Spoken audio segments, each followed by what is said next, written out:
भारत की व्यवस्थाएं वास्तव में कैसी एकात्म है, इसकी बात की थी। अर्थात दोनों सत्रों का मिलाकर ये तो होता है कि भारत की मूल व्यवस्थाएं तो एकात्म स्वरूप की हमेशा रही है और इसके अच्छे परिणाम भी हमें दिखाई दिए हैं। जैसे कि भारत में सस्टेनेबिलिटी का कभी प्रश्न नहीं आया, भारत की समृद्धि कभी कम नहीं हुई, भारत के लोगों की धर्मानुकूल व्यवहार नीति ये भी कभी विचलित नहीं हुई और भारत ने विश्व के लिए बहुत भलाई के काम किए और विश्व ने भी इसको माना। ये इसके परिणाम है। परंतु वर्तमान में दोनों का ऐसा मिश्रण हो गया है और अंदर से भारतीयता की चाह और ऊपर से यूरोप की बुद्धि का प्रभाव व्यवस्था में, व्यवहार में, ऐसे सम्मिश्र अवस्था में हम रह रहे हैं। इसमें अब क्या करना, स्थिति तो ऐसी है, अब इसका करना क्या? तो इसके लिए व्यावहारिक पद्धति से हमारी उपाय योजना क्या बन सकती है? अल्टीमेट उपाय तो यही है कि हमें इसमें से परावृत्त होना चाहिए। जो जो भी भारत का नहीं है उसका त्याग करना और जो जो भी भारत उसको अपनाना, उसको जीवंत बनाना, उसको बलवान बनाना, यही सीधा सीधा उपाय है। इसके लिए हमारे पास लीगेसी तो है, परंपरा तो है, शास्त्र भी है, लोगों ने किए हुए व्यवहार के उदाहरण है और कुछ मात्रा में परंपरा अभी भी बची हुई भी है। तो हमारे पास उपाय त्याग करना, इसके लिए कोई नए से बौद्ध अनुसंधान करना या नए से चिंतन करना अब ये सब नहीं है। मूलतः तो ये सारी बातें हमारे मार्गदर्शन के लिए हमारे पास है। परंतु बहुत बड़ा मुद्दा है, जैसे का तैसा उसको नहीं ले सकते। तो युगानुकूल पुनः प्रस्तुति, युगानुकूल पुनर्रचना ये करना चाहिए। ये पहली बात है कि हमें फिर से हमारी परंपरा को, फिर से हमारी दृष्टि को अपनाना है। तो पहला उपाय होगा लीगेसी को जानना, परंपरा को जानना, मूल तत्वों को समझना और आज के समय में उसकी पुनर्रचना, पुनः प्रस्तुति करना, पुनर्व्यवस्था करना। अब ये जो युगानुकूल संज्ञा है वो बहुत फिसलन वाली है। कुछ भी हम करने जाए और वो जो सही ना हो तो उसको नहीं, आज के जमाने में तो ऐसे ही किया जा सकता है, इससे अलग हम कर नहीं सकते, ऐसा तुरंत बता देंगे। तो ये युगानुकूल माने क्या? ये संज्ञा जो फिसलन वाली है उसको स्थिर करना, उसको समझना, ये हमारा एक टास्क हो जाता है। इसको दूसरे शब्दों में कहें तो हमारी जो जीवन दृष्टि है उसमें तत्वांतरण नहीं करना, रूपांतरण करना, ये सूत्र है। अब इसके लिए तत्व और व्यवहार को समझना होगा। इसलिए तत्व एवं व्यवहार को समझने के लिए हमें अध्ययन, चिंतन रूप अध्ययन, चर्चा रूप अध्ययन तो करना होगा, परंतु पुनर्रचना करने के लिए, रूपांतरण करने के लिए हमें अनुसंधान भी करना होगा। ये अनुसंधान का सीधा सीधा संबंध हमारी पुनर्रचना के साथ है। तो ऐसा एक महान प्रयत्न हमें युगानुकूलता के संदर्भ में करना होगा। ये क्षेत्र कौन से हैं? तो हमारी टेक्नोलॉजी के क्षेत्र में युगानुकूल होना ये बहुत बड़ी बात है। हमारी अर्थव्यवस्था के क्षेत्र में युगानुकूल होना, हमारी समाज व्यवस्था, कुटुंब व्यवस्था, इसमें युगानुकूल होना और दैनंदिन हमारी व्यक्तिगत जीवन की जो गतिविधियां हैं उसमें खान पान, वेशभूषा, हमारा फर्नीचर, हमारी दिनचर्या, इन सभी बातों में तत्वांतरण न करते हुए रूपांतरण कैसे किया जाएगा, इसका विचार करना। अच्छी तरह से विचार करने के बाद, परीक्षा करने के बाद, विमर्श करने के बाद, यदि हमें 10,000 वर्ष पुरानी बात वैसे की वैसे लेनी पड़े तो लेना, उसमें संकोच नहीं करना। और 10,000 वर्षों से जो चली आई है उस बात को छोड़ना पड़े तो छोड़ना, उसमें भी भयभीत नहीं होना। तो क्या अपनाना, क्या छोड़ना, किस कारण से अपनाना, किस कारण से छोड़ना, एक बहुत बड़ी चुनौती है। मैंने हम सबके सामने बड़ी चुनौती है, क्योंकि हमें ये स्पष्टता नहीं होती कि क्या अपनाना चाहिए और क्या छोड़ना चाहिए। तो एक हिस्सा तो ये है। दूसरा हिस्सा ये है कि हमें अपने ज्ञान को, जिसको कहते हैं परिष्कृत करना होगा। आज जो प्रतिपादन हो रहा है, जिस प्रकार से ग्रंथ लेखन हो रहा है, उसमें विषयों को जिस पद्धति से रखा जा रहा है उसको हमें शुद्ध बनाना होगा। ये क्या प्रक्रिया रही है, इसकी बात हमने गत सत्र में की थी कि 100, 125, 150 वर्ष से हमारे यहाँ जो यूनिवर्सिटी सिस्टम चला है, उस यूनिवर्सिटी सिस्टम में हायर स्टडीज और रिसर्च, इसमें हमारे अपने शास्त्रों पर बहुत सारा काम हुआ है, हमारे ही लोगों ने किया है। परंतु उसे पश्चिम की जो जीवन दृष्टि है उसके द्वारा भी प्रमाणित किया जाने का प्रयास हुआ है। ये एक बहुत बड़ा आयाम है कि हम बोलते हैं ना, हाँ देखो आज जो कंप्यूटर वाले कह रहे हैं, आज जो इंटरनेट वाले कह रहे हैं, आज की जो साइंस कहता है, वो तो हमारे ग्रंथों में हजारों वर्ष पहले लिखा है। और मैनेजमेंट के जो मूल सिद्धांत है ना, बेनिफिट, लाभ देने वाले सिद्धांत है ना, भगवद गीता में भी है। मॉडर्न साइकोलॉजी जो कह रही है वो हमारी भगवद गीता में भी कहा हुआ है। क्या हो रहा है, हमारे शास्त्रों को प्रमाणित करने के लिए, मान्य करने के लिए हम पश्चिम की दृष्टि, पश्चिम के सिद्धांत, पश्चिम की व्यवस्था, इसका सहारा ले रहे हैं। इसका एक स्वाभाविक मनोवैज्ञानिक परिणाम ये हो रहा है कि हमारी परंपरा, हमारे शास्त्र, उनको हम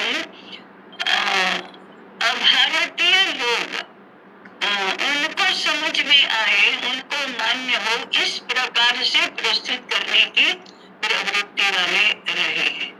तो 100, 125, 150 वर्षों में इस प्रकार से हमारे शास्त्र प्रस्तुत होते रहे हैं। They seem to be Hindu, ये तो सब हिंदू ही लगते हैं, ये हमारे ही शास्त्र लगते हैं, परंतु उसका जो आंतरिक स्वरूप है, जो उसका जो सत्व है, वो दूषित हो गया है, नष्ट नहीं हुआ है, दूषित हुआ है।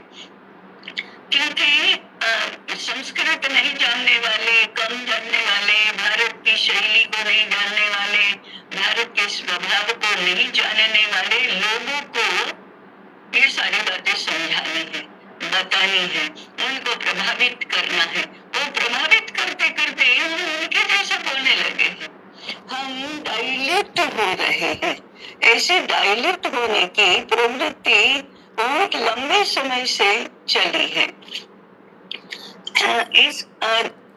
उसका एक बहुत बड़ा आयाम है सारी बातें अंग्रेजी में प्रस्तुत करना। अब अंग्रेजी में प्रस्तुत करते करते थियोरम से बदल जाते हैं, सारे तत्व ही, सिद्धांत ही बदल जाते हैं, प्रतिपादन की शैली बदल जाती है। कई तो संज्ञाओं के, संकल्पनात्मक शब्दों के अंग्रेजी अनुमान हो ही नहीं सकते, ऐसे हुए भी हैं और वे ही स्थापित हो गए हैं। होता क्या है, संस्कृत शब्दों का अंग्रेजी में अनुवाद करो, वो पूर्ण रूप से संस्कृत में प्रयुक्त हुआ उसका जो अर्थ विस्तार है, वह अर्थ विस्तार उसके काउंटर पार्ट ऐसे अंग्रेजी शब्द के माध्यम से हो नहीं सकता, इसलिए वह अपर्याप्त होता है। फिर वह जो अंग्रेजी का शब्द है उसका अंग्रेजी पार्श्वभूमि में अर्थ विस्तार कुछ अलग ही होता है, इसमें बहुत कुछ बदल जाता है और फिर भारत के डिस्कोर्स में अंग्रेजी अर्थ विस्तार के साथ अनुवाद किया गया शब्द प्रयुक्त होने लगता है। तो ऐसे अर्थ विस्तार का बहुत घालमेल हो जाता है। अभी एक आध दो बार हुआ तो जो अंग्रेजी नहीं जानने वाले और संस्कृत जानने वाले लोग हैं वे तो पकड़ लेंगे, परंतु ऐसा पीढ़ियों तक होता रहा तो फिर पकड़ने वाले लोग ही रहते नहीं है, सारा दूषित हो जाता है। ऐसे घालमेल आज हुए हैं।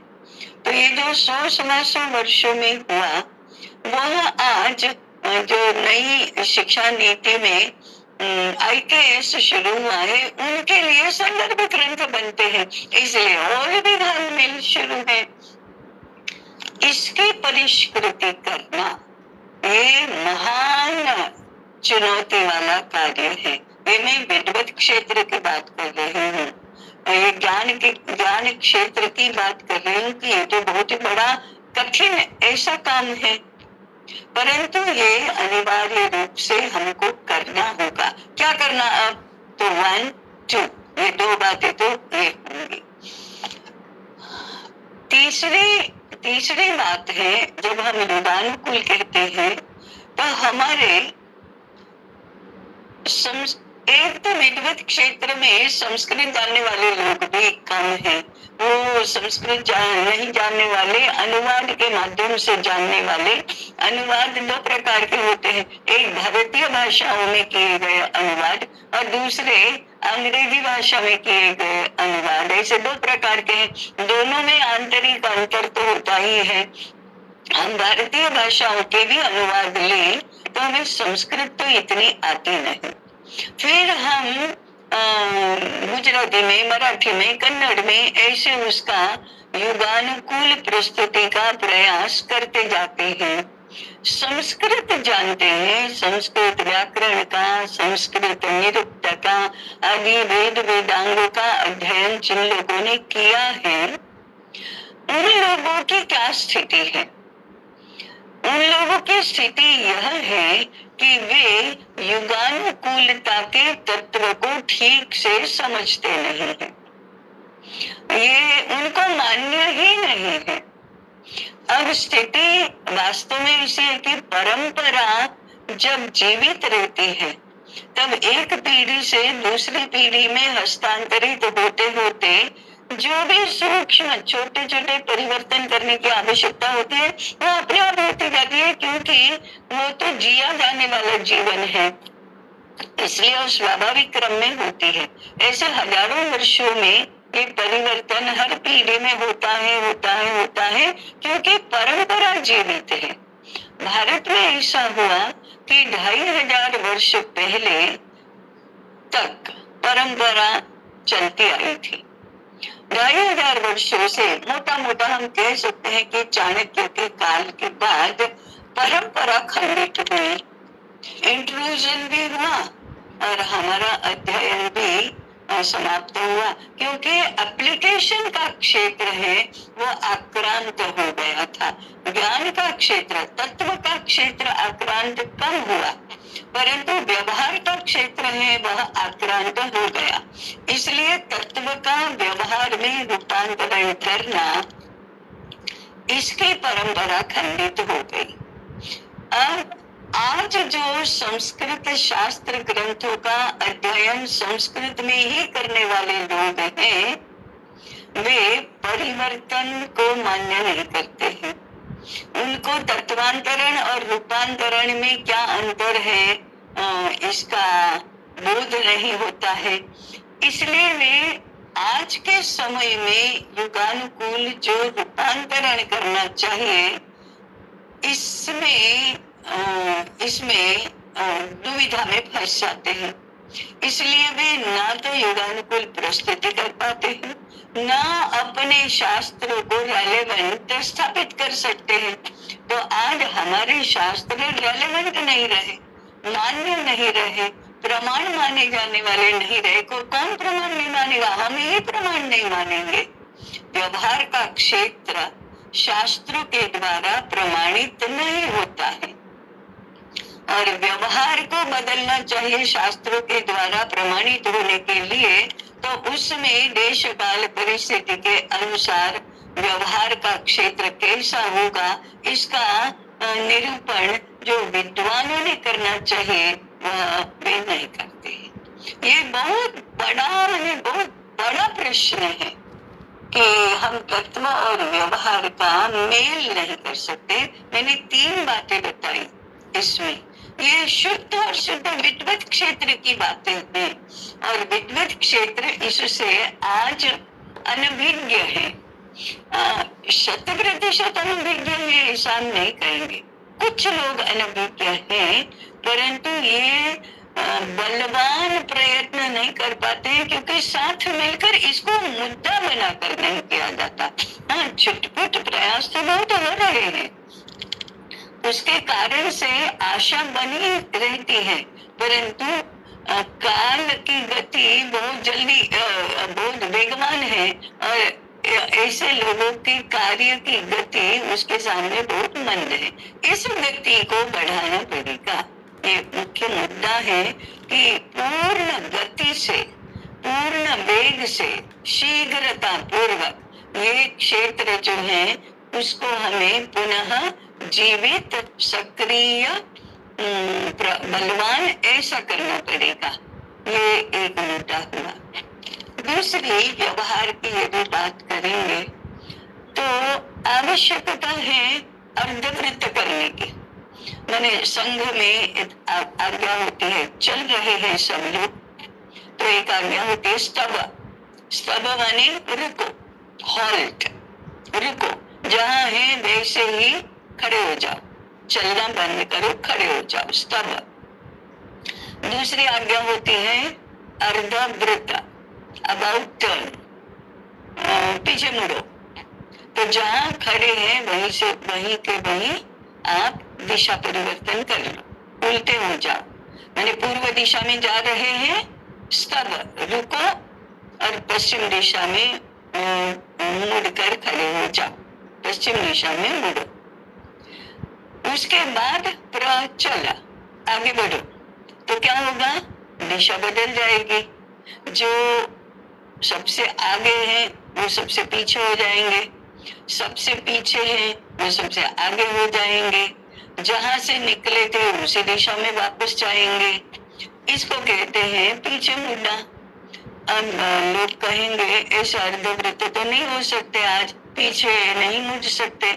अब ऐसा है कि इसके 2 कारण हैं कि हमें आवश्यकता तो है, भारत से हम निकले और यूरोप की ओर जा रहे हैं। हमें जाना है नागपुर से कन्याकुमारी की ओर, और जा रहे हैं दिल्ली की ओर। तो अब नागपुर से निकलकर हम हैदराबाद तक पहुंचे हैं, तब पता चला कि अरे दिल्ली जाना है, तो पीछे तो मुड़ना ही पड़ेगा, तभी तो दिल्ली पहुंच पाएंगे। नहीं तो कन्याकुमारी तक जाएंगे और कहेंगे कि अरे दिल्ली आती नहीं, दिल्ली आती नहीं, तो आएगी ही नहीं। ऐसे हमारी स्थिति है कि हम भारत से तो निकले और जा रहे हैं न्यूयॉर्क की दिशा में, तो हमको स्तव, अर्धवृत्त, प्रचल ये तो करना ही पड़ेगा, क्योंकि वापस आना है। हम अब हमारी यात्रा में हम भारत के स्मरण तो हमारे पास है, और आगे हम सुन रहे हैं कि नहीं, न्यूयॉर्क तो नहीं जाना है, हमको जाने जैसा ही नहीं है, उसमें तो दुर्गति है। तो खड़े रहकर अर्धवृत्त होकर वापस तो मुड़ना होगा। अब ये सिद्धांततः बहुत सही है। अगर आ सकते हैं, ऐसे मुड़ सकते हैं तो मुड़ना ही चाहिए, परंतु ऐसे यदि हमने अर्धवृत्त किया तो कितनी समस्याएं हैं उसमें। पहली बात है, जो अग्रेसर होंगे, जो लीडर्स हैं, वो फॉलोअर्स बन जाएंगे। वो तो नहीं हो सकता। लीडर्स फॉलोअर्स बनेंगे तो फिर कैसे चलेगा? तो उनको तो अग्रणी रहना चाहिए। अब वो अग्रणी रहेंगे नहीं तो ये तो बहुत ही बड़ा व्यावहारिक प्रश्न है। ये ऐसा नहीं हो सकता। जो फॉलोअर्स हैं सबसे अंतिम है, वो सबसे पहले हो जाएंगे। वो अग्रेसर हो नहीं सकते, माने वे लीड नहीं कर सकते, वे फॉलोअर्स हैं। उनको उन्होंने इतना अध्ययन नहीं किया है, वे इतने जानकार नहीं है, इसलिए नहीं कर पाएंगे। अगर अकेले अकेले बिखर कर कोई अर्धवृत्त करने लगा तो बाकी सारा समाज साथ में नहीं आएगा। ये तो संपूर्ण प्रजा को ही अर्धवृत्त करना पड़ेगा, ऐसा होगा। तो इसका अर्धवृत्त का परिणाम क्या होता है? जब हम अर्धवृत्त करने की बात करते हैं तो एक होता है, लाक्षणिक भाषा में कहते हैं, आप क्या बैलगाड़ी के युग में वापस ले जाएंगे? आपको क्या ये एरोप्लेन नहीं चाहिए? आपको बुलेट ट्रेन नहीं चाहिए? दुनिया बुलेट ट्रेन की बात कर रही है और आप बैलगाड़ी की बात कर रहे हैं। दुनिया हाई राइज बिल्डिंग्स की बात कर रही है और आप सिंगल फ्लोर हाउसेस की बात कर रहे हैं। लोग यंत्रों से कॉर्पोरेट खेती की ओर बढ़ रहे हैं और आप हर एक के अपने अपने बैलों से होने वाली खेती की बात कर रहे हैं। ये कौन प्रश्न पूछ रहा है? ये अपने ही अपने उच्च विद्या विभूषित मॉडर्न सुविधा भोगी बहुत अधिक यंत्रों से चलने वाले, व्यवस्था करने वाले ऐसे अपने ही लोग पूछ रहे हैं। तो इनका उत्तर कैसे देंगे? उत्तर देने के लिए इतना समय जाएगा कि हम तो चलना ही भूल जाएंगे, आगे बढ़ना ही भूल जाएंगे। तो अपने में एक बहुत बड़ा एक वाद विवाद ऐसा खड़ा हो जाएगा, आपस में उलझ जाएंगे, भिड़ जाएंगे और ना तो न्यूयॉर्क की तरफ जा पाएंगे, ना तो वापस नागपुर की तरफ आ पाएंगे। ऐसी हमारी स्थिति हो जाएगी। इसलिए अर्धवृत्त करना ये तो संभव नहीं है। कितना भी प्रयास कर लो तो भी ये संभव नहीं होगा। पूर्ण प्रजा को दिशा बदलने के लिए फिर क्या करना होगा? तो मोहन जी कहते हैं कि हमको वापस आना ही है, हमको न्यूयॉर्क नहीं जाना है, हमको भारत में रहना है, भारतीय बनना है। तो अर्धवृत्त की संकल्पना, यद्यपि वह शॉर्टेस्ट रूट है, परंतु शॉर्टेस्ट रूट नहीं ले सकते हम। व्यावहारिक मनोवैज्ञानिक ऐसी समस्याएं उसमें है, तो फिर हमको क्या करना होगा? अर्ध भ्रम, एक भ्रम होता है। भ्रम होता है वो क्या? पूरे के पूरे दाहिनी तरफ पूरे प्रोसेशन को ले जाओ, दाहिनी तरफ थोड़ा थोड़ा थोड़ा घूमना पड़ेगा। ये मुड़ना नहीं है, घूमना है। घूमते घूमते घूमते कुछ काफी अंतर तक जाओ तो फिर से घूमो, तो आपकी दिशा बदल जाएगी। ऐसे दिशा बदलेगी, लेकिन आप बहुत दूर चले जाएंगे तो फिर से घूमो, तो फिर आप मूल स्थान पर आएंगे। माने वही के वही अर्धवृत्त करने के स्थान पर घूमते घूमते आप गोल घूमते या चौकोर घूमते घूमते अपने स्थान पर जहाँ से शुरू किया था वहां वापस आएंगे। ये अर्ध भ्रम, दक्षिण भ्रम ऐसा कहेंगे। पुनः दक्षिण भ्रम, पुनः दक्षिण भ्रम, ऐसे 3 बार किया और कुछ चलते ही रहे तो मूल जहाँ से निकले थे वहां आप पहुंचेंगे।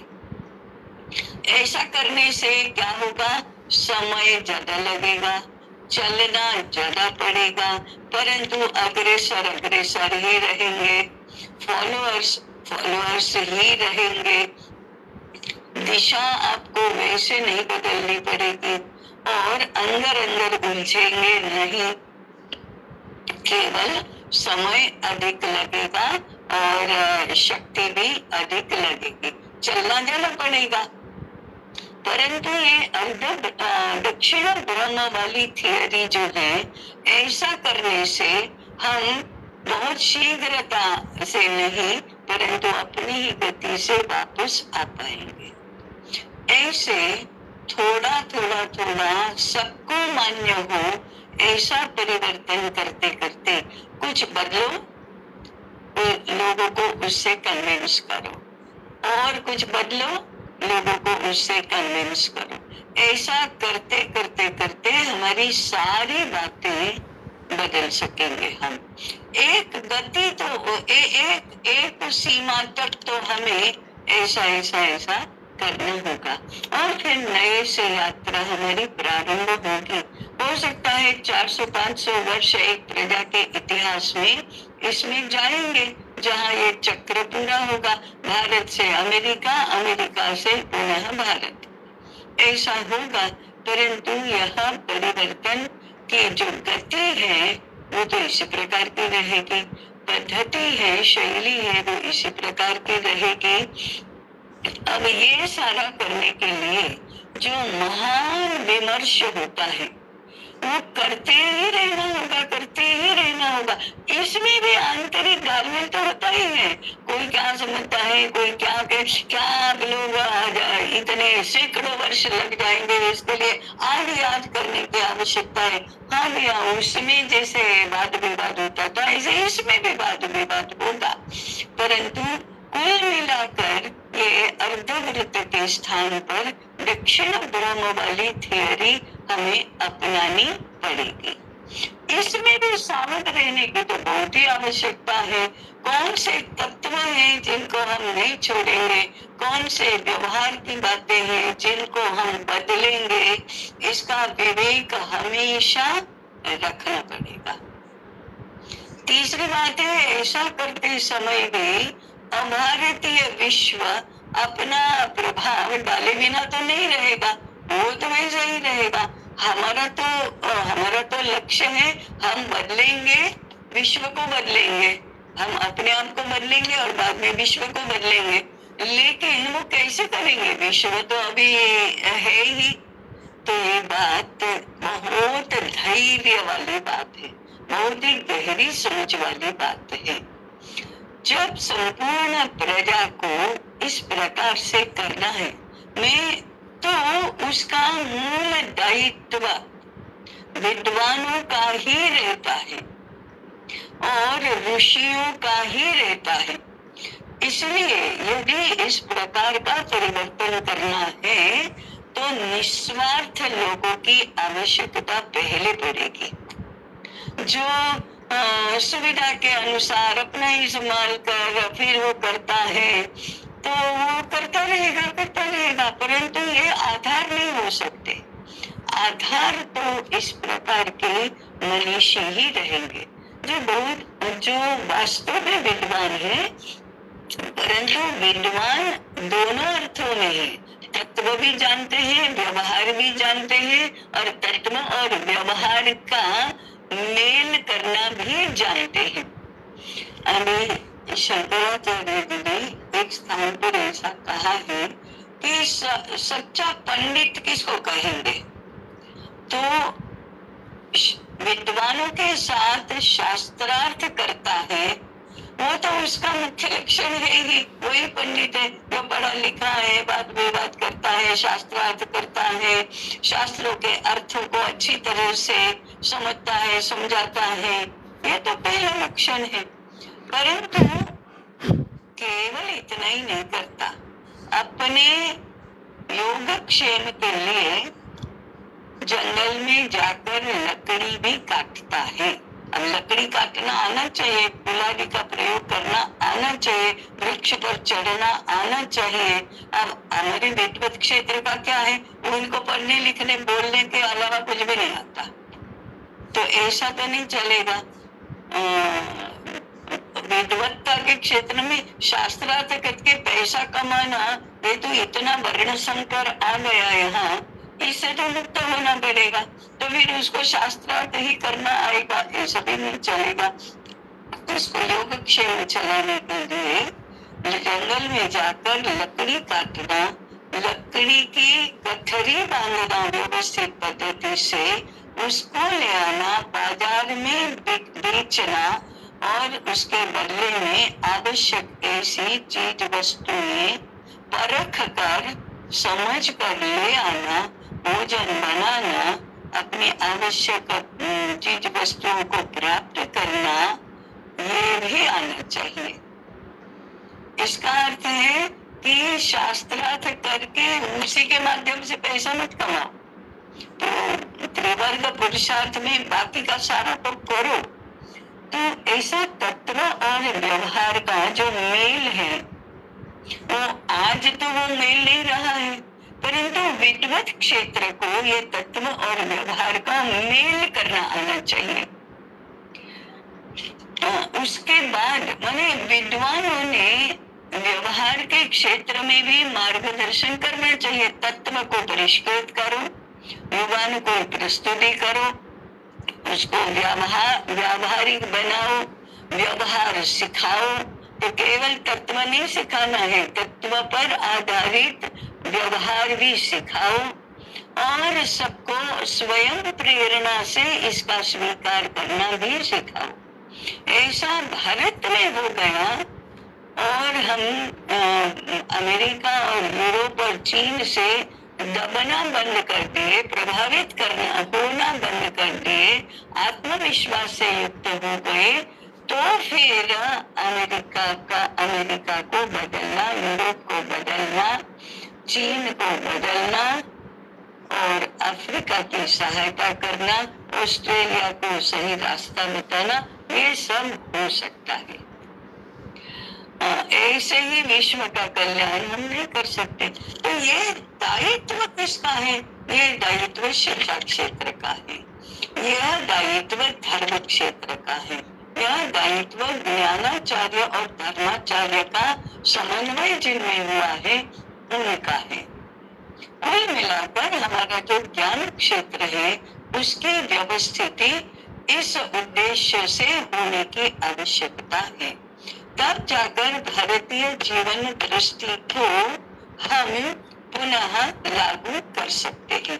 इसके लिए हमारी योजना बननी चाहिए, विस्तार की भी और गहराई की भी, दोनों प्रकार से हमारी योजना बननी चाहिए। अध्ययन तो सबके मूल में ही है। तो ऐसे भारतीय जीवन दृष्टि को समझने से लेकर आज पुनः उसको स्थापित करने तक के विभिन्न विषय हमने इन 5 सत्रों में जाने। ये बड़ा विषय तो है ही, मैंने बहुत संक्षेप में सब कुछ बताया, परंतु विषय 5 सत्रों में हमें शुरू से लेकर अंत तक पूर्ण करना था, इसलिए संक्षेप में 5 आयामों में बताया है। अनेक संदर्भ ग्रंथों का वाचन हम इसे अधिक स्पष्टता से समझने के लिए कर सकते हैं। तो मैं यहाँ रुकती हूँ। ताई, इसमें जब हम इसकी योजना करते हैं या इसका विचार करते हैं तो माने एक हमारी व्यवस्था है, लक्ष्य है, जो समग्रता में हमने विचार किया है उसको लागू करना है।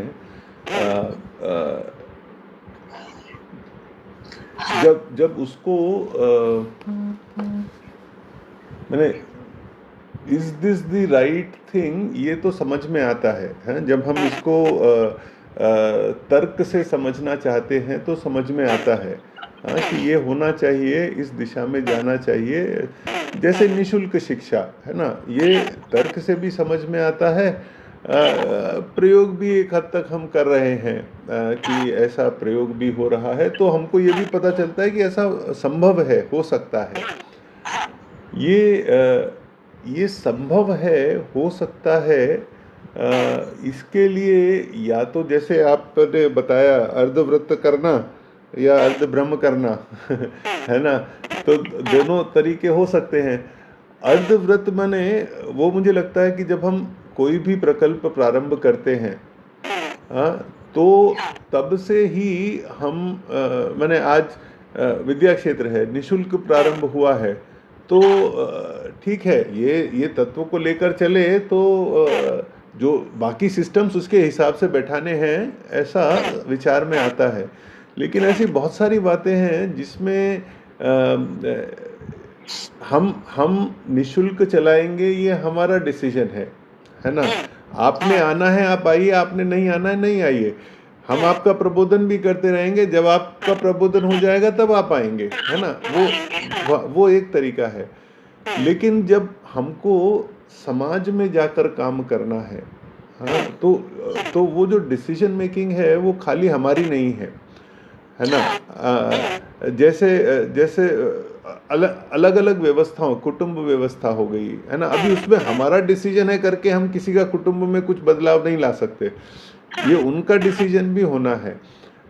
कुटुंब भी फिर भी एक बने, एक कुटुंब की बात करें तो एक सीमित व्यवस्था हो गई, हाँ, तो वो 4 लोगों को हमने समझा दिया तो उनके कुटुंब की व्यवस्था बदल जाएगी, ऐसा हो जाएगा। लेकिन इससे भी ज्यादा व्यापक तो अर्थव्यवस्था हो गई, जिसमें सभी कुटुंबों ने समझना है तो ही अर्थव्यवस्था बैठेगी जैसे। तो इसमें ये बहुत दुविधा रहती है कि तो फिर वहाँ अर्धवृत्त नहीं होगा, दक्षिण ब्रह्म ही होगा। हाँ, वहाँ दक्षिण हाँ, वो वही होगा। लेकिन उसको पहुंचने के लिए, वहां तक पहुंचने के लिए जैसे हम मॉडल बनाने की बात करते हैं कि एक मॉडल बनाना है, वो दिखाना है कि ये चल सकता है, हाँ। बहुत सारी बार ये ऐसे डिस्कशंस होते हैं ताई कि जो ये आइडियलिज्म है, जब हम इसको आइडियलिज्म कह के बोलने लगते हैं तो फिर हम ऐसा बोलने लगते हैं कि तो हो ही नहीं सकता है ना, तो उसमें बहुत फंस जाते हैं हम। हाँ, वो तो है। इसलिए कन्विंस्ड होना ये तो पहली बात है। फिर विचलित करने वाले, इसका विरोध करने वाले, परावृत्त करने का प्रयास करने वाले बहुत फैक्टर्स होते हैं। तो विचलित नहीं होना ये साहस है, वो भी तो होना चाहिए। नहीं तो हम कन्विंस्ड हैं परंतु साहस नहीं है। तो कोई एक पॉइंट तो ऐसा है कि कुछ बातें ऐसी हैं जिनके साथ हम समझौता नहीं करेंगे, कुछ बातें ऐसी हैं जो धीरे धीरे करके होंगी। अब जैसे पूर्णता में, ज्ञान में हम प्लास्टिक का प्रयोग बिल्कुल नहीं करते हैं। हम यहाँ तो नहीं समझौता करेंगे, लेकिन 10 लोग मिलने के लिए आ रहे हैं, 2 दिन हम रहेंगे ऐसा कह रहे हैं, उनको समझ ही नहीं है कि ये प्लास्टिक का उपयोग नहीं करना, माने क्या करना।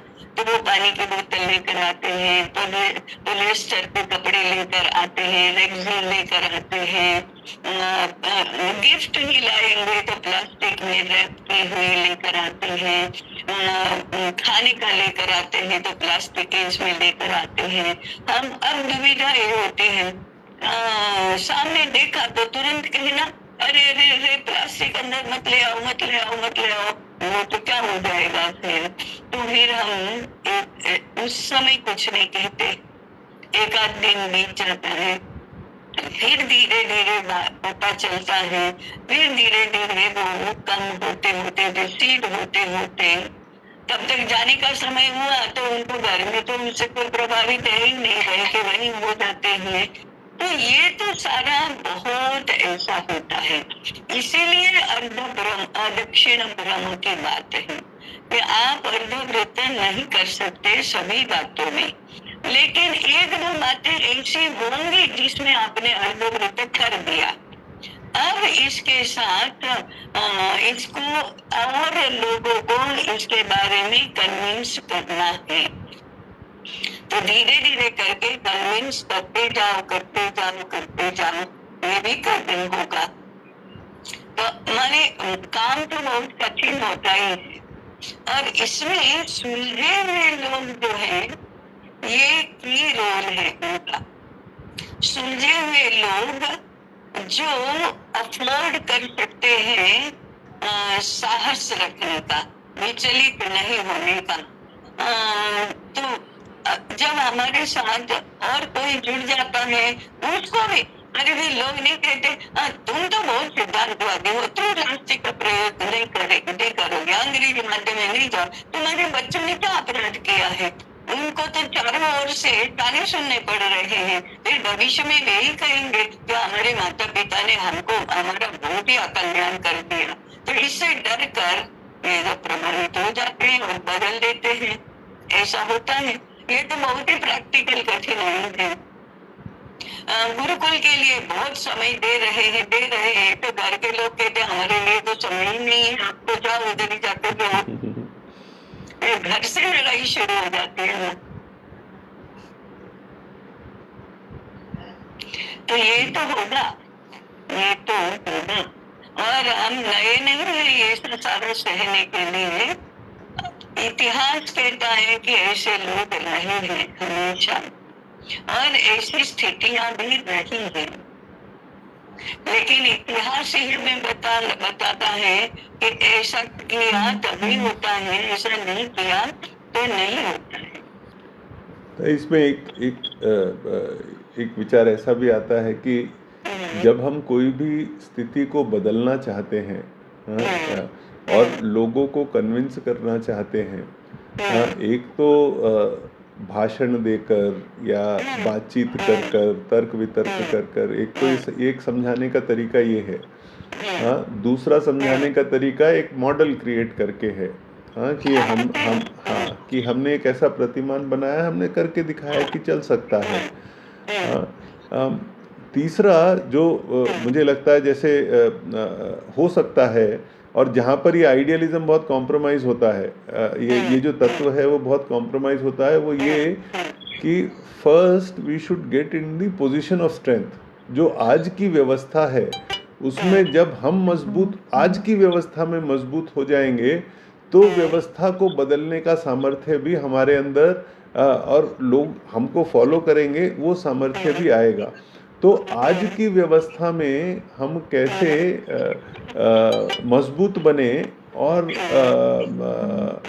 फिर वो पोजीशन ऑफ स्ट्रेंथ से फिर वो अर्धब्रह्म करें, उसमें क्या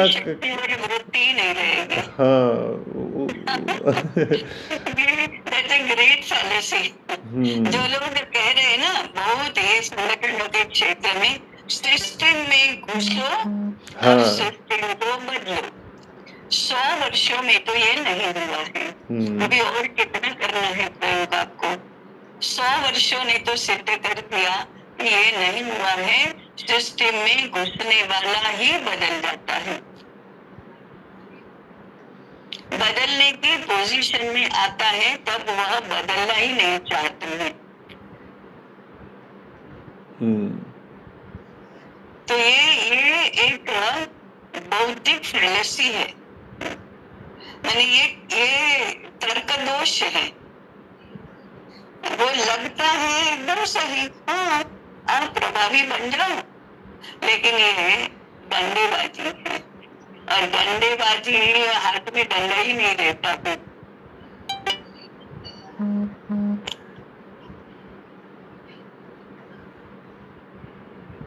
जी ताई, क्योंकि आप तो उस व्यवस्था में प्रभावित हो, तो उसी व्यवस्था की बात करोगे ना। दूसरी कौन सी व्यवस्था आपको बदलनी है, तो कौन सी व्यवस्था बदलनी है? जिस व्यवस्था को अपने अंतर्माय अपनाया है उसी को बदलना है, तो आए क्यों उस व्यवस्था में? इसमें ना मुझे ममता बनर्जी जी का उदाहरण ऐसे मन में आ रहा है, कि वो जब शुरू हुए थे तो सिस्टम के खिलाफ ही शुरू हुए थे। सिस्टम बदलना है, सिस्टम ठीक नहीं चल रहा है, वो सिस्टम के खिलाफ शुरू हुए थे। लेकिन जब वे सिस्टम बने तो उनको पता ही नहीं है सिस्टम कैसे चलाना है ना। तो वो मैंने हमको इस बात में भी सावध रहना है कि जब जब आज हम सिस्टम में नहीं रहकर सिस्टम के बाहर एक नया सिस्टम बनाना, अपनी अपनी रेखा लंबी करना, हाँ, ऐसा प्रयास कर रहे हैं। जब हमारी रेखा लंबी हो जाएगी तो हम ही सिस्टम हो जाएंगे। हाँ, हो जाएंगे ना। हम ही सिस्टम हो जाएंगे। तो हमको इस बात में सावध रहना है कि जब हम सिस्टम हो जाएं तो भी हम सिस्टम के खिलाफ लड़ना, वो मानसिकता छोड़ना और वो सिस्टम को सस्टेन करना, वो मानसिकता में आना, उसमें भी हमको सावध रहना चाहिए। वो भी एक सिस्टम निर्माण करना होगा। चेक एंड बैलेंस की व्यवस्था जो है वो इसकी एक मूल व्यवस्था है। चेक एंड बैलेंस माने कैसा, हमारे यहाँ चेक एंड बैलेंस की कैसी व्यवस्था रही है कि जैसे शिक्षा नीति बनाना है तो नीति बनाना एक बात है और लागू करना दूसरी बात है। ये सिस्टम जिसको आज हम सिस्टम कह रहे हैं वह है शासन और प्रशासन की सिस्टम, माने लागू करने वाली सिस्टम है। शासन और प्रशासन क्या करता है? लागू करता है।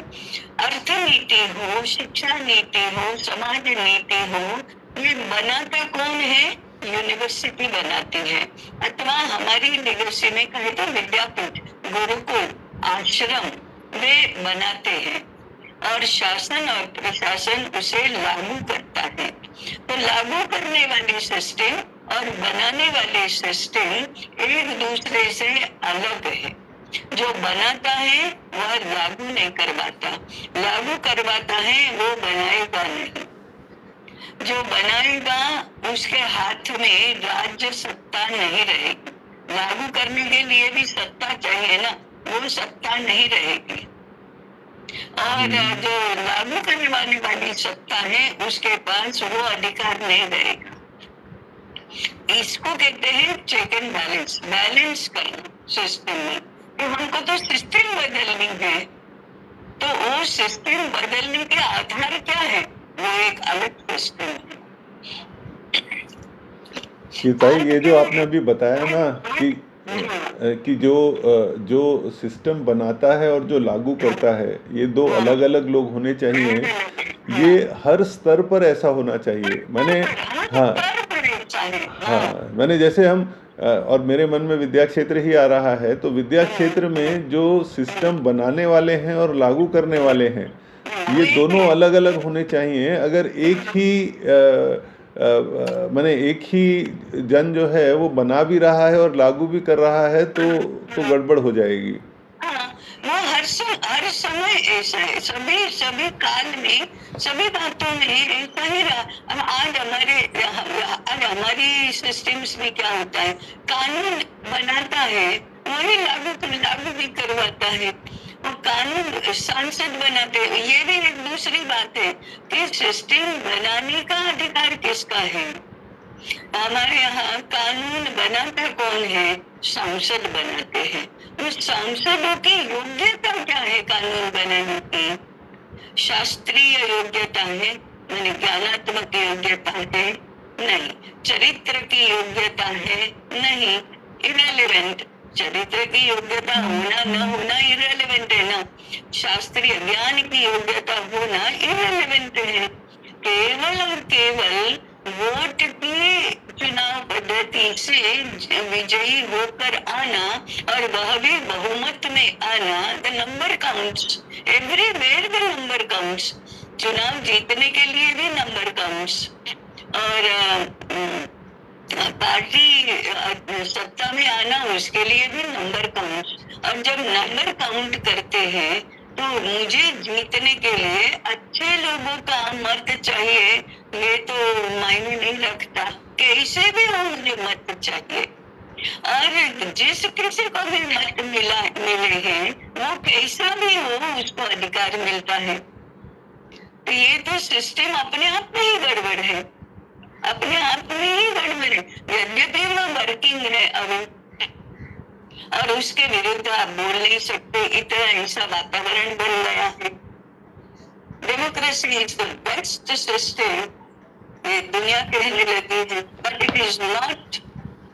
ये इतिहास ने प्रूव किया है और वर्तमान भी प्रूव ही करता है, लॉजिक प्रूव ही करता है कि मेजोरिटी, ये तो बहुत ही छलावा पैदा करने वाला शब्द है। मेजोरिटी क्या होती है? किन बातों में मेजोरिटी होती है? हाँ, आप खाने के लिए क्या बनाएंगे? पराठा बनाएंगे, मीठा बनाएंगे कि नमकीन बनाएंगे, इसमें ठीक है मेजोरिटी, सबको खाना है वो करो। परंतु कानून बनाने में मेजोरिटी काउंट्स, ये तो बहुत ही बेहूदी बात है, वो लागू करते हैं। फिर कस्टमर वेंडर मॉडल आता है, लोगों को जो चाहिए वो दो, ये कौन सी बात हुई? तो ज्ञान के क्षेत्र में सामान्य जन, इतने सारे लोग जो चाहते हैं वो दो, ऐसा नहीं देता। ये धर्म के लिए है, लोक के लिए नहीं है। लोक भी धर्म के लिए है। ऐसे हमारे सारे इक्वेशंस हैं, वो भी बदल जाते हैं, थियरीज भी, थियरम्स भी हैं, वो भी बदल जाते हैं। हमारा क्या होता है, जो मैंने अभी निरूपण में भी बताया ना, घालमेल ऐसा हो जाता है कि कोई ये कहता है, कोई ये कहता है, कोई ये कहता है, और भिन्न भिन्न मत वाले साथ मिलकर काम करते हैं। वो किस आधार पर साथ मिलते हैं? तो जो समग्र होता है उसमें से कोई एक पोर्शन के लिए साथ मिल गए, बाकी के पोर्शन का क्या? जी भाई। हाँ, ऐसा ऐसा ये ऐसा मान चर्निंग, मंथन होने वाला ये है। और मंथन, ये समुद्र मंथन ही इसका प्रतीक है। तो समुद्र मंथन से पहले निकलता है वो हलाहल विष भी निकलता है। उसको पहुंचाने के बाद अंत में बहुत आकर्षक वस्तुएं और निकलती है और अंत में अमृत निकलता है। अमृत के लिए समुद्र मंथन किया, लेकिन वो अमृत निकलने से पहले तो इतनी सारी बातें सामने आ गई, और फिर वो अमृत के लिए फिर जो लोग मंथन कर रहे थे साथ मिलकर, उन दोनों में झगड़ा हो गया। तो ये बातें सरल नहीं है। और ऐसा मंथन, चिंतन और ये सारा करने के लिए जो आराम चाहिए, मानसिक बौद्धिक आराम चाहिए, ऐसा करने वाले विद्वानों को तपश्चर्या करने वाले ऋषि कहते थे।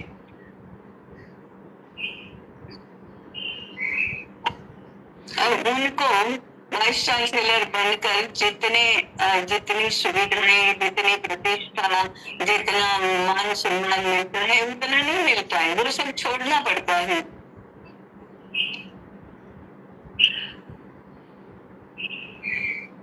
अभी जाकर उनका आराम भी होता है, माने से वो निश्चिंत है। अभी ठीक है वो सब छोड़ो, अभी तो इसका ही विचार करो। तो वो भी तो बौद्धिक स्तर पर चिंतन ही तो चल रहा है। हमको बहुत जल्दी समाज में स्वीकृति चाहिए, प्रतिष्ठा चाहिए, सक्सेस चाहिए। वो सक्सेस की परिभाषा क्या है? What is the definition of success? What is the definition of प्रतिष्ठा?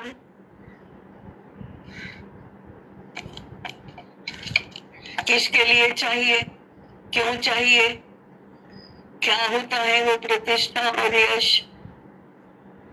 तो ये और मूल में जाओ, go to the basics, इसीलिए वो कहते हैं कि आज भी go to the basics, मूल तत्वों की ओर जाओ, develop on it, वो जरा उसके ऊपर चिंतन कर, have some patience, have some courage, साहस भी होना चाहिए,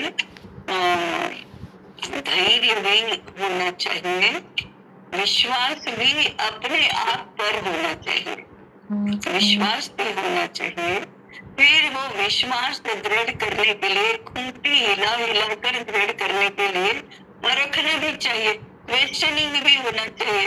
अभी ठीक कर रहे हैं ना, फिर से एक बार देख लो जरा, गेट कन्विंस्ड।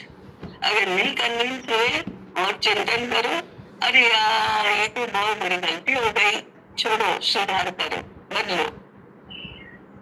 तो ये प्रक्रिया, तो ये भी एक बौद्धिक प्रक्रिया ही तो है। जी ताई। ताई 6:08 हुए हैं। लता जी और महेश भाई का कोई, लता जी बोलो, महेश भाई आप बता सकते हैं। और कोई महापुरुष आए नहीं ना? नहीं ताई। प्रणाम ताई। तो सुन रहा था, मति गुम हो गई इसमें तो। तो वही बात है, अपना तत्व लेकर चलना पड़ेगा। एक एक व्यक्ति को धीमे धीमे फिर उसमें परिवर्तन संभव है, और लेकिन उसी सिस्टम में रहते हुए पूरा सिस्टम एक साथ तो नहीं बदला जा सकता, तो अपना तत्व लेके चलना पड़ेगा। वही ध्यान में आ रहा है।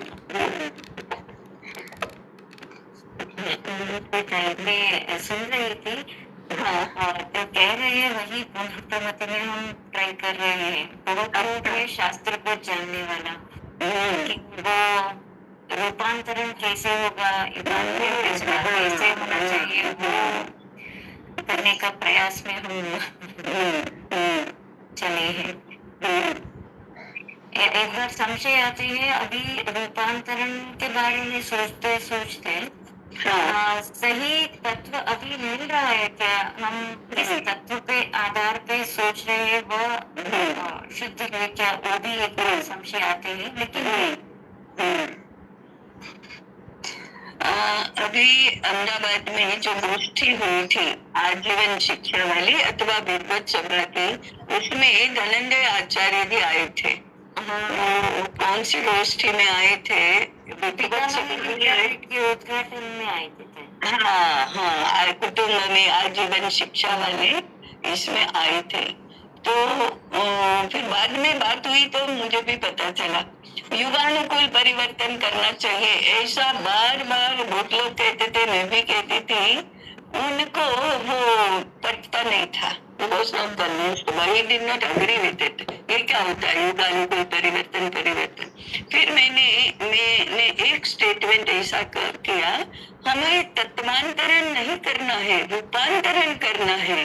तुरंत क्लिक हुआ, हाँ ये बात ठीक है, इसके ऊपर हमको विचार करना होगा। रूपांतरण प्रकृति में होता है, तो प्रकृति तो नित्य परिवर्तनशील है ही, व्यवहार तो नित्य परिवर्तनशील है देश काल परिस्थिति के अनुसार।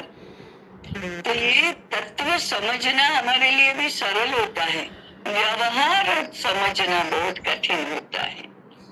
वो देश काल परिस्थिति के अनुसार स्व विवेक के आधार पर और तत्काल विवेक के आधार पर करना पड़ता है, इसलिए वह बहुत कठिन होता है।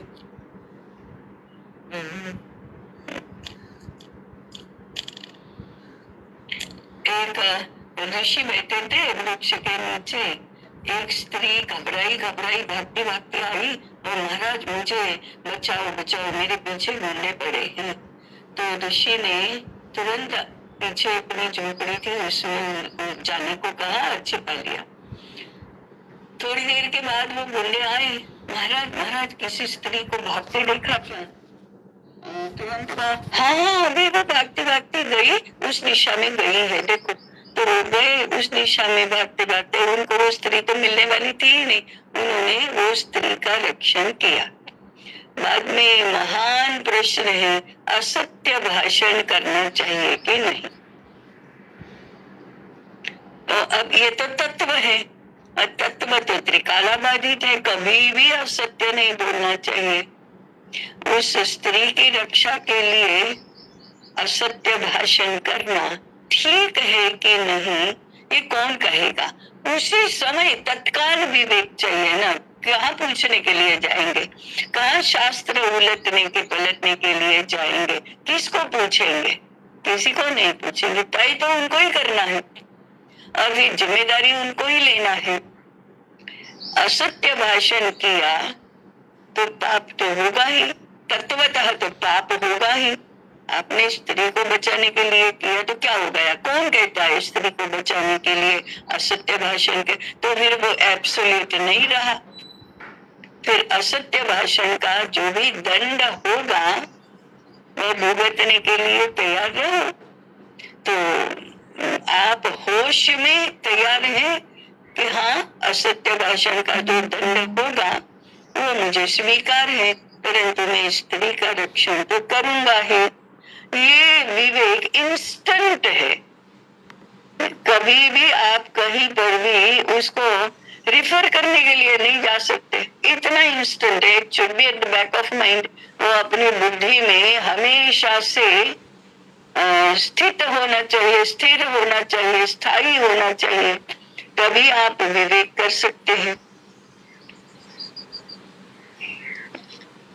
तो ऐसा ये व्यवहार की बात हुई। बाकी असत्य भाषण कभी नहीं करना, ये तत्व किसको स्वीकार्य नहीं है। परंतु ये स्त्री की रक्षा करने के बाद से लेकर आज के जमाने में प्लास्टिक में का प्रयोग करना तो प्राप्त ही है, ऐसा कहने तक आ जाते हैं। इसलिए मैंने पहले कहा था ये फिसलन वाला मार्ग है, बहुत फिसलन है इसमें। हाँ, ऐसे नित्य विवेक जागृत रहने के लिए और इंस्टेंट हम सही निर्णय कर पाए, इसके लिए कितने पापड़ बेलने पड़ेंगे।